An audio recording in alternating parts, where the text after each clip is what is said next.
Euzu billahi mineşşeytanirracim. Bismillahirrahmanirrahim. Hürmetlik aziz qarindaşlar.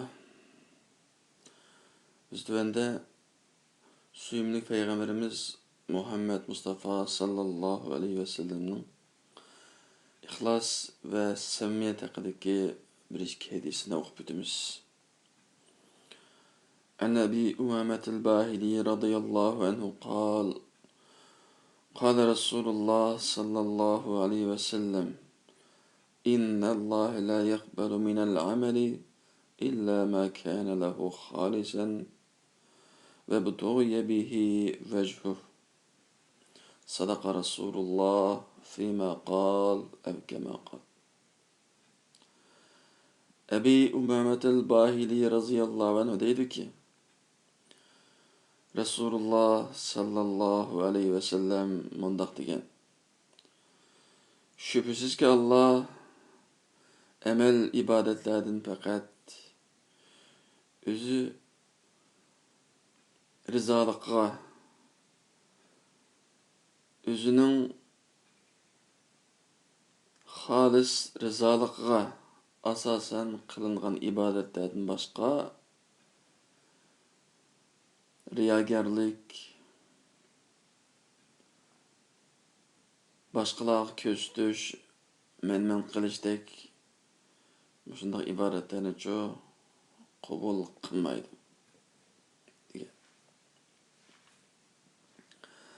An Temimid Dari radıyallahu anhu ennen Nebiy sallallahu aleyhi ve sellem قال الدين النصيحة قلنا لمن قال لله ولكتابه ولرسوله ولأئمة المسلمين وعامتهم.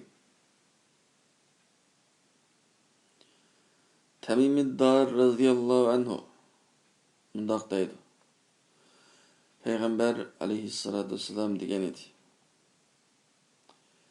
Din degen samimiyettir.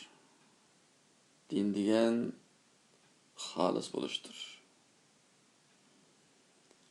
Degende biz sorduk, kimler için samimiyet buluş, samimi buluş, kimler için halis buluş desek, Resulullah sallallahu aleyhi ve sellem cevaben dedi ki, Allah için halis buluş, yani Allah'ı samimi buluş.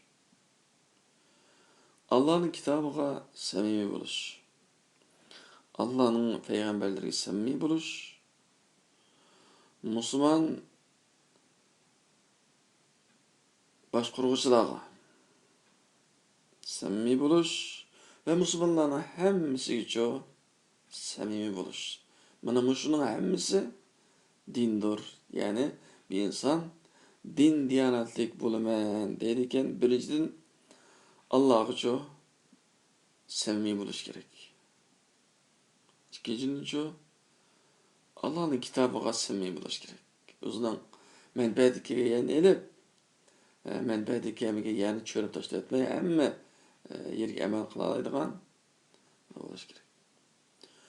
Allah'ın peygamberi geçiyor, samimi buluş gerek. Şundaqla Müslümanların içine çıkan başkurguçularga ve onların hemmisiga samimi buluş gerek deyiş arkalık bizimce her qandaq vaqtida samimi buluşqa dinimiz davet qiladi.